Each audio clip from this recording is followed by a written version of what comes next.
Selamat pagi, adik-adik sekalian. Hari ini kita akan belajar buku tema 3, yaitu Benda di Sekitarku.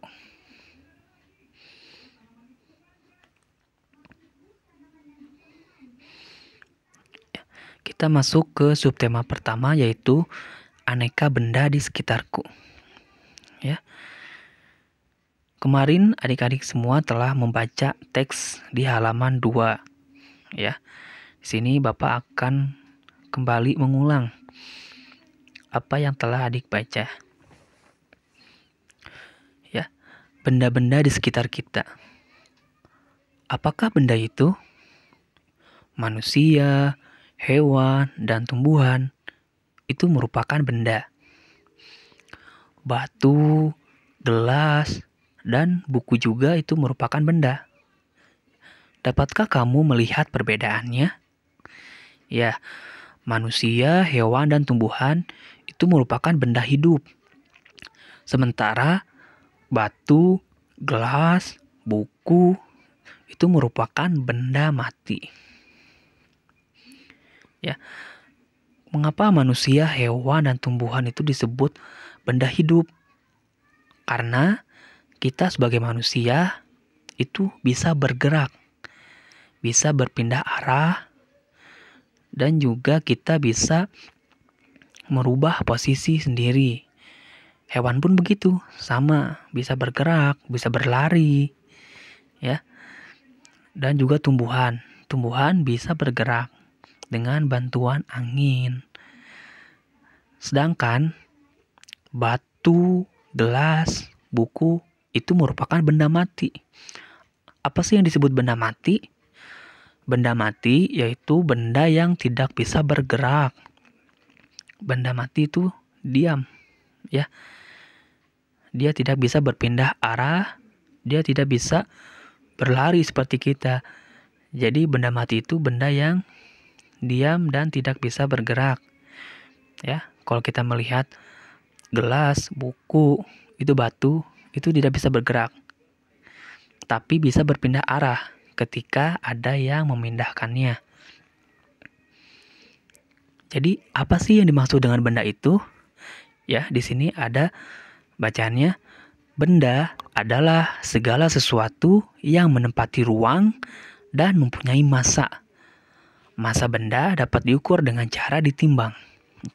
Nah, ternyata benda itu memiliki massa. Apa sih itu massa?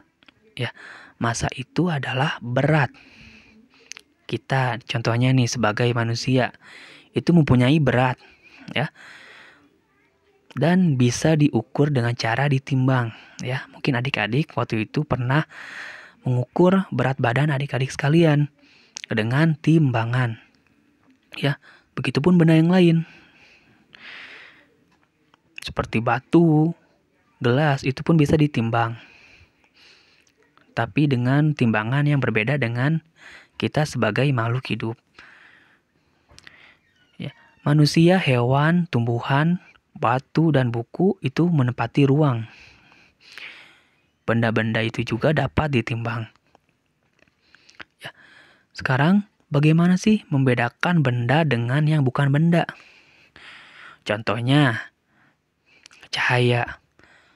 Apakah cahaya itu termasuk benda? Bagaimana dengan panas?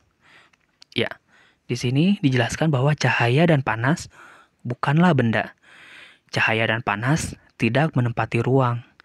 Cahaya dan panas itu tidak bisa ditimbang. Ya, contohnya cahaya apa? Ada cahaya lampu. Ya, kalau kita menyalakan lampu itu langsung muncul cahaya, ya, terang gitu. Itu merupakan bukan benda. Karena tidak bisa ditimbang dan tidak dapat menempati ruang. Begitupun contoh yang kedua yaitu cahaya matahari. Ya, cahaya matahari itu tidak bisa ditimbang. Terus yang ketiga contohnya itu api. Jika kita menyalakan api, ya, itu hanya muncul cahaya dan tidak bisa ditimbang. Jadi, sekarang kita mengamati benda-benda yang ada di buku halaman 9 ya. Di sini kita bisa menentukan mana yang termasuk ke dalam benda dan juga mana yang bukan termasuk dalam benda. Coba di sini ada panas api unggun. Apakah panas api unggun itu benda? Bukan ya, karena panas api unggun itu merupakan energi atau cahaya yang dihasilkan dari batang-batang kayu yang telah dibakar. Yang kedua adalah minyak goreng. Minyak goreng benda bukan? Ya, benda ya. Minyak goreng karena memiliki berat, ya. Cahaya lampu. Nah, yang tadi Bapak sebutkan, cahaya lampu itu bukan termasuk benda. Kadang ada ember, es, balon. Itu benda bukan? Benda ya. Karena ember, es maupun balon itu dapat bergerak, dapat berpindah arah, dan juga dapat diukur. Ya, di sini ada hewan kelinci, itu juga termasuk benda. Benda makhluk hidup. Ya. Dan juga ada radio. Radio itu benda mati dan bisa ditimbang ukurannya. Lalu yang terakhir ada suara. Nah, suara bukan termasuk benda karena suara itu tidak bisa diukur.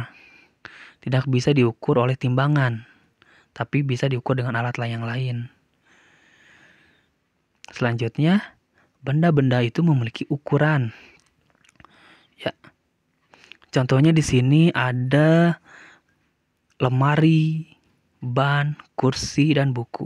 Ya, ini merupakan benda-benda yang sering kita temui di sekolah maupun di rumah ya. Ukuran, apa sih itu ukuran? Ukuran itu panjang dan pendek. Ya, ukurannya itu lemari contohnya. Ukurannya ada yang panjang ya, ada juga yang tinggi gitu kan. Kursi juga seperti itu. Jadi ukuran itu bisa dikelompokkan mengenai panjang dan pendeknya suatu benda. Lalu di sini ada pengelompokan bentuk benda. Ya, di sini ada beberapa benda. Yang pertama yaitu bola. Perhatikan bentuk bola ini. Ya, bola memiliki bentuk yaitu lingkaran. Terus ada papan pengumuman yang berbentuk segitiga. Lalu ada dompet. Dompet ini ukurannya persegi. Lalu ada jam yang berukuran yang berbentuk segitiga. Selanjutnya ada pas foto yang berbentuk segi empat. Dan sini ada batu. Batu memiliki bentuk yang tidak beraturan. Dan selanjutnya ada papan catur. Papan catur ini bentuknya persegi. Selain tadi ada ukuran, bentuk, dan benda juga ternyata memiliki warna-warna. Ya, pasti benda tersebut punya warna. Ya, contohnya yang di bawah ini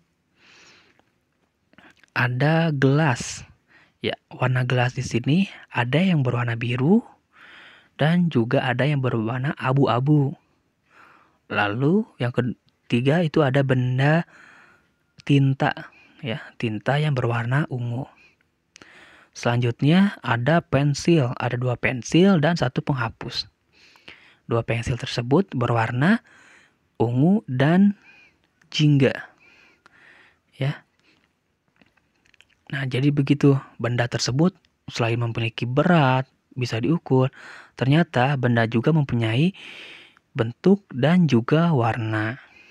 Nah, tugas adik-adik sekalian, yang pertama, mencari 5 benda yang ada di rumah, lalu tulis bentuknya seperti apa, ukurannya seperti apa dan warnanya seperti apa. Cukup 5 benda saja. Dan ditulis di buku tema 3.